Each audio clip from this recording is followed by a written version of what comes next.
My name is Dr. Lindsey Doe. I'm a clinical sexologist and host of this sex-curious show, Sexplanations. I like to be educated.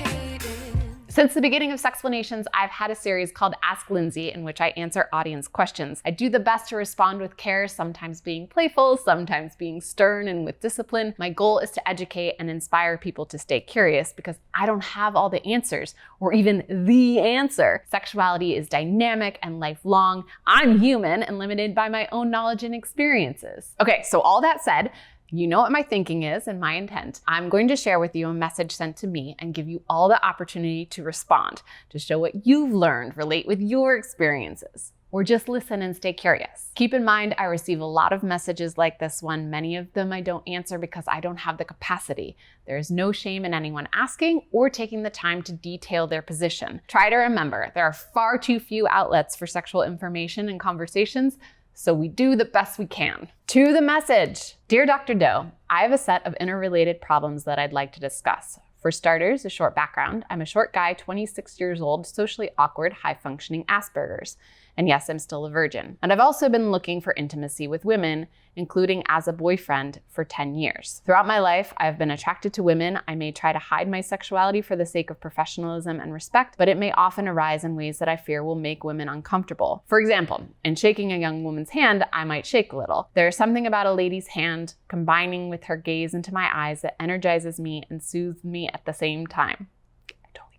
This is just the way it has always been, and I think that my body language may reflect my feelings in a way that will come across in an alienating manner. And a skirt-chasing man as myself would make overtures and treat women in an amorous manner that he would not make to my fellow men. Until a few years ago, I had been awkward towards women, and I could not really understand this feminine mystique. Perhaps those were just perceptions from middle school cooties and gym class locker room talk, but then I felt like reminding myself that girls are just people. I have felt conflicted about this stance because I do not want to undervalue the special aspects of women. There is some element of compassion that I witnessed seen more in women throughout my life than I have in my fellow boys. I just do not know how to explain these perceptions without sounding sexist. Your work encourages all of us to express their sexuality, but as we all know, men too often express sexuality at the expense of others' comfort. There has to be an alternative to those troublesome approaches, ones with centuries of precedent over whatever more appropriate approaches exist. Therefore, prominent examples of the latter, I presume,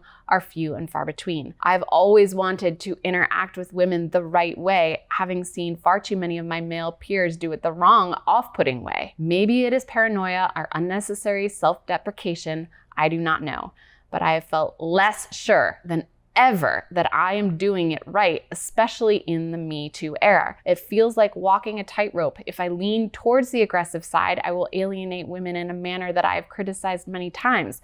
But if I am too restrained in approaching a woman, I could come off as too awkward at best and a creep at worst. That extra second that I take to calm down before approaching a woman or think before I speak might be treated by that woman as a second in which she will think, who is this creep? One of those stupid guys, etc. Sure, the pressure is justified, but I am struggling to handle it. Furthermore, one woman told me that women want confidence and fun in a man. Question 1, how can I be confident when the changing social standards have changed and the proverbial gentleman's guide to women has not been tweaked to reflect them? Question 2, where are some appropriate and effective methods for finding women to connect with?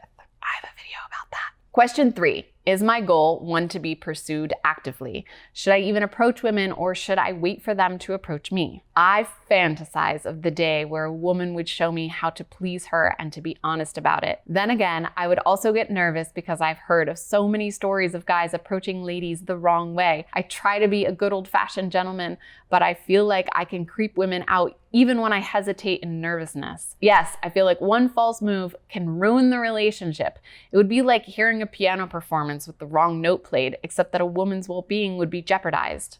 Yes, if I were to penetrate a woman and start to feel awkward or do something that feels awkward to her, I predict that I would start to feel a form of guilt, as in I would deprive her of the pleasure that she would need, want, deserve. Not that she would necessarily be unforgiving, but a bad experience for her would be on me.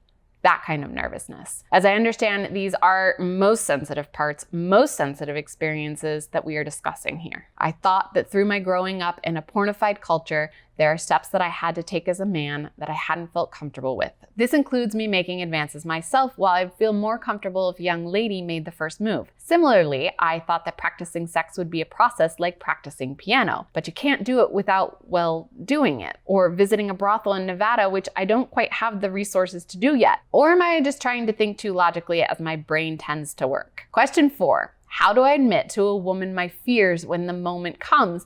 And how can I prepare for it and take steps to reach it without doing it the wrong way? Anyway, thank you in advance for your patience and whatever advice you have to offer. I appreciate every tidbit. And that gratitude goes to you. Stay curious. Thank you for your replies in the comments and for being kind and compassionate. I enjoy reading what you have to say. This episode of Sexplanations is brought to you by Nebula, an independent streaming platform for thoughtful creators and educators. As you may know, this video that I posted a couple months ago has been taken down by YouTube. Removed. You can't find it if you look for it.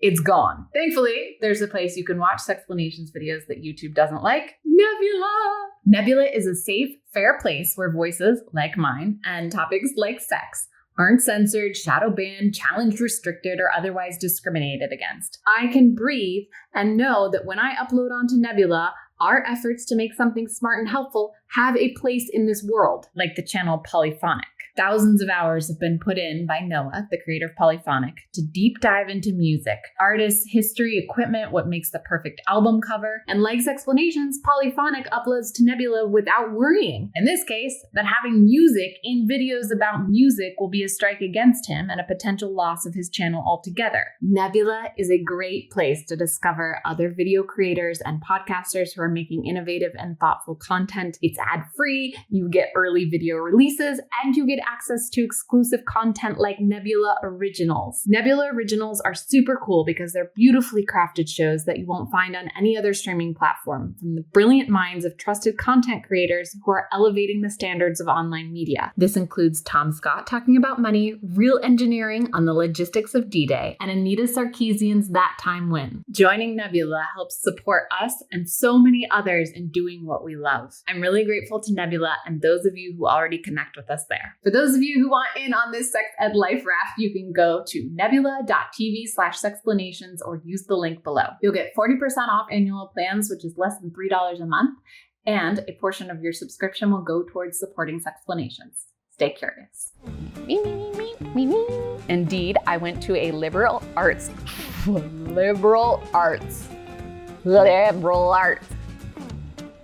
Excuse me, I have my throat dry already. Is my goal. Wow. I'm very skeptical. Probably learned through the thespian arts.